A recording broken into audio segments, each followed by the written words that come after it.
How to add nearby friends on Snapchat. So hello everyone, so in today's video I will show you guys on how to add nearby friends on your Snapchat app. So without further ado, let us begin. So the first thing that you need to do is to just open up your Snapchat, and then once you're here, what you want to do now is just click on your profile right here, scroll down until you see the snap map right here. So once you're here in the snap map, all you want to do is just click on it, and then once you're here, what you want to do is to just disable ghost mode. So basically when your ghost mode is enabled, what it does is when it's enabled, your friends cannot see your location. So what you want to do is to just switch it off. So I'll just switch it off right here, and then when I scroll down right here, there will be options right here that can allow me on who can I share my location to. So I can share my location to my friends accept specific people, or only these friends.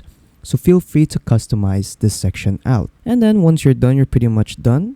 So when I exit out of here, go to the snap map right here, and then when I look around for different locations, so for example, I'll go here in Thailand. As you can see right here, I can click on these circles right here that can allow me to view what kind of posts the people are posting right here in Snapchat, and I can also add them as a friend if you want to. So yeah, that's pretty much it on how to add nearby friends on Snapchat. So if you found this video helpful, don't forget to leave a like and subscribe for more tech tips. That is all.